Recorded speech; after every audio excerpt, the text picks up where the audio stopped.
A história sobre a primeira tataravó. Minha bisavó, minha avó e minha mãe me contavam histórias de épocas tristes e duras. Uma que nunca vou esquecer foi minha bisavó que contou. Ela passou por isso na infância, e não só ela, mas também outras crianças, os filhos dos escravos. Não me lembro muito bem, mas era em meados do século XVII. Ela estava na grande casa.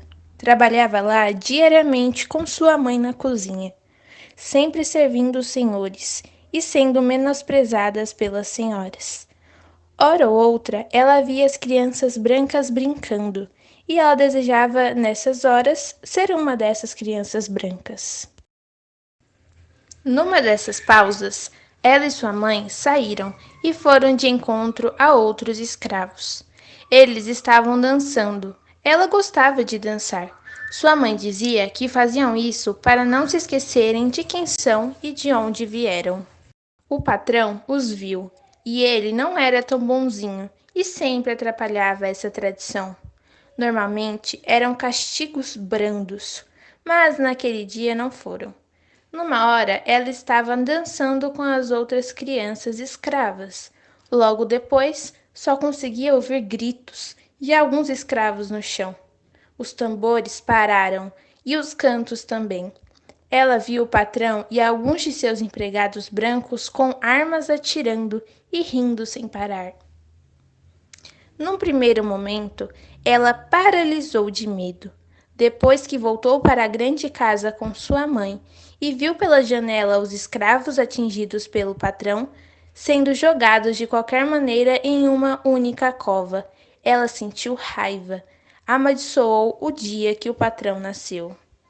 Naquela noite, sem saber para quem ou para o que, ela orou e pediu que cuidassem dos seus irmãos de cor, que foram mortos, e que em algum dia as coisas melhorassem.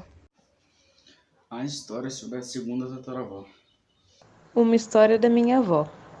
Acontecia bastante na juventude dela e chegou a acontecer com ela também.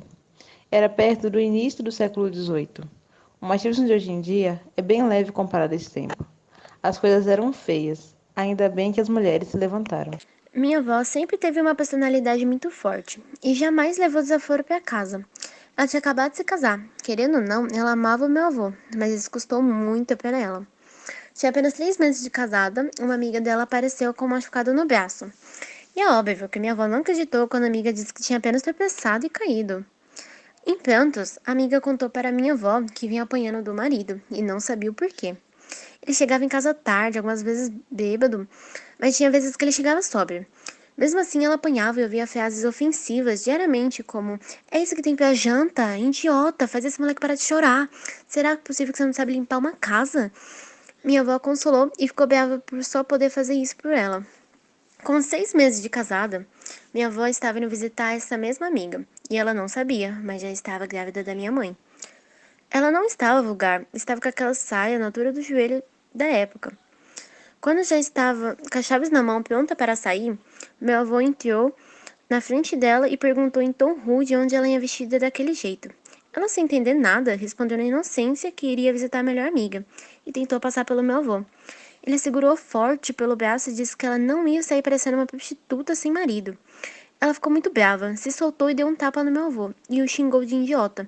Ele se descontrolou e a empurrou com força e ela caiu no chão e arranhou o braço. E para piorar, meu avô devolveu o tapa com um soco na boca dela. Ela ficou sem reação no chão. E quando meu avô a viu sangrando, ele se ajoelhou na frente dela como se estivesse realmente arrependido. Ele disse: me desculpa, meu amor, eu não queria fazer isso, mas você tentou. Eu te amo e só quero o seu bem. Me perdoa, você sabe que eu te amo. Como sabemos, ela amava muito ele e o perdoou. Essa foi a primeira de outras agressões ao longo do casamento deles, e ela sempre perdoou, mas perdoava por medo de morrer nas mãos de quem ela mais amava. A história da bisavó. Minha mãe, eu e minha filha crescemos na época da Revolução, na época que o feminismo estava bem forte. O primeiro ato feminista aconteceu perto do final do século XIX. As mulheres queriam o direito de votar. Minha mãe não queria se meter nisso, mas eu quis. Foi na primeira onda feminista que surgiu o movimento sufragista pelo direito ao voto das mulheres, que ganhou muita força no Reino Unido e nos Estados Unidos. As mulheres lutavam por mais igualdade, desejavam o direito à participação na vida política, direito ao voto, ao estudo e melhores condições de trabalho.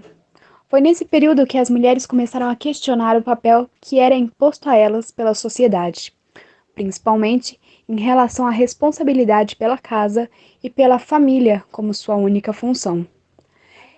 Em 25 de outubro de 1927, o movimento sufragista no Brasil alcançou sua primeira vitória, o reconhecimento do alistamento eleitoral feminino no estado do Rio Grande do Norte. O governador do estado na época, José Augusto Bezerra de Medeiros, sancionou a Lei nº 660, que no seu artigo 77 determinou que pudessem votar e ser votados, sem distinção de sexo, todos os cidadãos que reunissem as condições exigidas. Tal vitória contou com a participação ativa da Federação Brasileira pelo Progresso Feminino. Algumas mulheres passaram a acreditar que as muitas desigualdades legais, econômicas e educacionais contra as quais se confrontavam jamais seriam corrigidas enquanto os homens não tivessem que prestar contas a um eleitorado feminino. Assim, resolveram se unir para, juntas, lutarem por seus direitos. O que distinguiu o movimento, em todas as partes em que ocorreu, era que mulheres de diferentes classes, raças, de graus de instrução e riqueza das mais diversas, se uniram em torno do mesmo objetivo, pois apesar das diferenças, todas eram iguais na exclusão do mundo político. A história da minha avó e da minha própria mãe?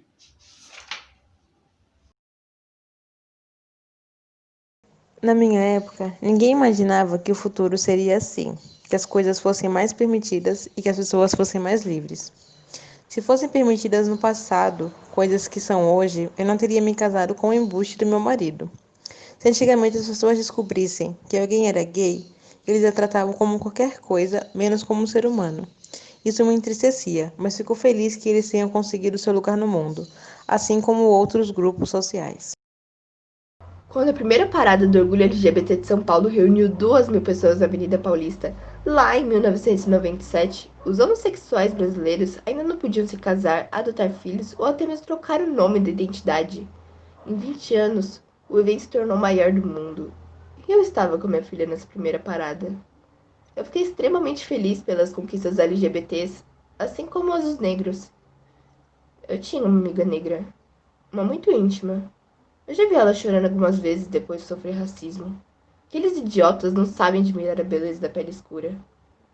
O início das lutas do movimento negro se deu há muito tempo, desde as revoltas de escravos na época do Brasil colonial. Mas só foi reconhecida apenas no século XX, principalmente nas décadas de 1950 e 1960. O movimento negro ganhou maior visibilidade.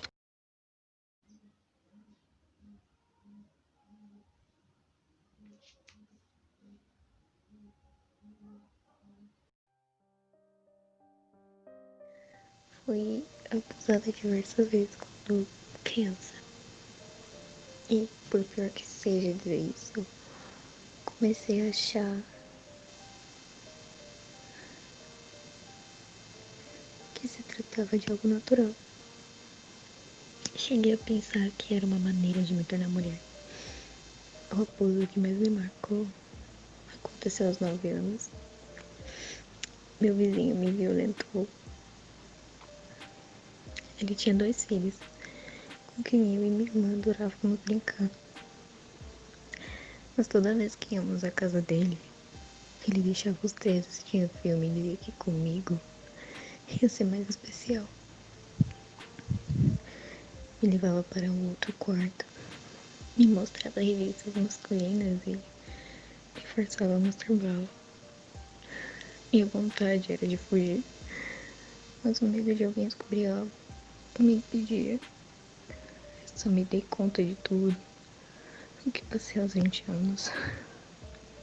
Hoje, aos 30, sinto náusea só de lembrar. Essa situação toda fez despertar muito cedo meu desejo sexual, assim como me tornou uma pessoa muito desconfiada. Quando adulta, procurei tratamento psicológico para me livrar dessa angústia. Sempre achei que era eu que tinha feito algo errado. Eu me sinto desrespeitada toda vez que ando na rua, em qualquer horário, com qualquer roupa, e ouço homens mexendo comigo, se dirigindo a mim com palavras de baixo calão. Me sinto desrespeitada quando estou em uma festa e um homem que eu não conheço tenta me puxar pela mão, puxa meu cabelo e me segura pelo corpo.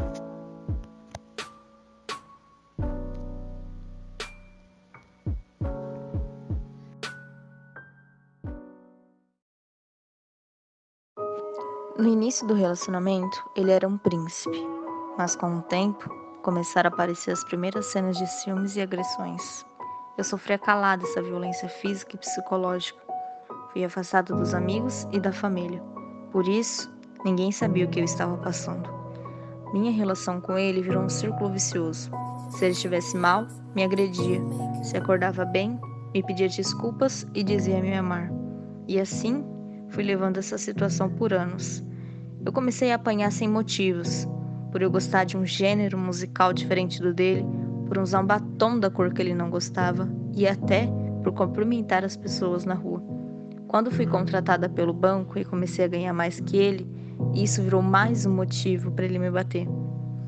Como estava há pouco tempo no trabalho, eu não contava para ninguém por vergonha e por medo de perder o emprego. Então, ficava arrumando desculpas para disfarçar a marca da sola do sapato no meu rosto, o meu braço fraturado e até mesmo meu pé quebrado.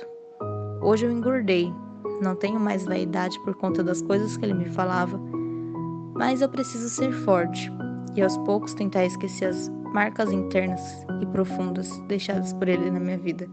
Preciso estar bem para criar meu filho e ensinar a ele que as mulheres precisam ser amadas e respeitadas. De todos os atos de covardia, a violência contra a mulher reduz o indivíduo ao mais baixo nível dos seres. Se ele te bate, ele não te ama. Ligue 180.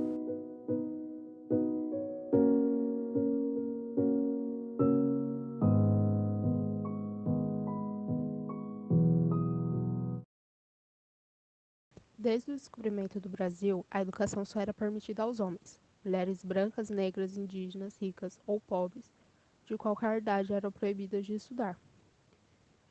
Em meados do século XIX, iniciou a participação feminina, mas os colégios destinados a mulheres eram particulares, ou seja, só as meninas ricas tinham acesso à educação. Por volta de 1827, o ensino público e gratuito foi sancionado no país e as mulheres adquiriram o direito à educação. Porém, desde sua implementação, era evidente a exclusão dos negros e da maioria da população.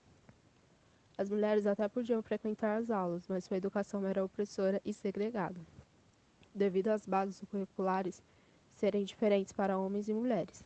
O ensino superior ainda era proibido para elas. Atualmente, todos têm acesso à educação, sem nenhuma exclusão. Porém, temos pessoas que não frequentam as aulas ou não estudaram. Nas escolas também tem pessoas que cometem bullying e outros crimes, por não respeitarem a diferença do outro, e muitos ainda não são punidos. Nós, alunos do primeiro ensino de administração, ficamos felizes por estudar em uma escola onde todos respeitam as diferenças que temos, e também incentiva e ajuda o outro a ter um futuro brilhante. Sabemos que essa essência da ETEC não vai acabar por causa da distância.